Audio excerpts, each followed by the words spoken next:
I'm Jay, and welcome to the first episode of a new show on HUD I like to call the Crapshoot.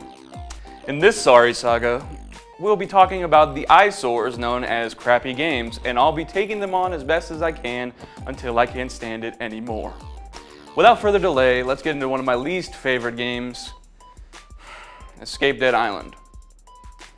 This game is so bad, it appeared on pretty much everyone's list on the top worst games of 2014. Yes, the game came out in 2014. I originally thought it came out in 2011. Anyways, Escape Dead Island is a spin-off of the series created by Deep Silver called Dead Island, which was already about as creative as it sounds. There are zombies on a freaking island. The first game, and even the other spin-off called Riptide, are okay, but not really the kind of game I like. However, one major thing to note is that this game is developed not by Deep Silver, but instead it's developed by a company called Fat Shark. Fat Shark has a slim line of releases, mostly average games, but nothing of note. The game starts off with you trudging and slashing your way through corridor zombies as the bootleg version of Snake Eyes, whose voice actor cannot stick with one accent. Immediately, the graphics, slow and unfun gameplay, and horrible voiceover work sent me into a fit of rage. But the thing that pissed me off the most was definitely the obvious lack of attention to detail or even halfway caring on the developer's part. I usually hate ripping up a studio for no reason, but usually developers put their heart and soul into their work. But the fact that there's no light coming from the smoke alarm light, but it's spinning around the actual fixture, like,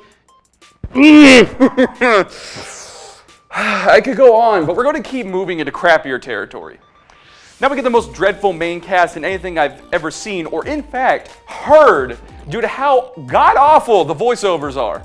Resident Evil did a better job than this, and this is 16 years later. Seriously? At least the voice work in Resident Evil was comedic. This isn't even cringy, it's just... Ugh.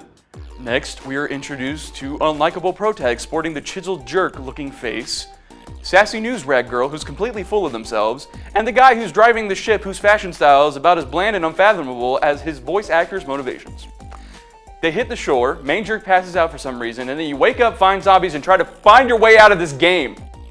This is the point where I turn to the code in the box that comes with the Walmart exclusive, yes, Walmart exclusive edition of this game, and started playing Dead Island. Before you ask, I made sure there wasn't anything I was missing. The game does not pick up, the story makes less sense because apparently there's dimensional warping or some crap, and the game ends with one of those cliche, if you're hearing this, I'm already dead spiels. The reason I'm not giving this game a 1 is because it came with a copy of a decent game. Basically, I paid $10 for Dead Island and a copy of some bottom-of-the-bin fan game of Dead Island with edgy main characters and a lot of graphical eyesores. Escape Dead Island gets a 2 out of 10. Am I done now? No, you are not done, Jay. Get back in there. Unanimously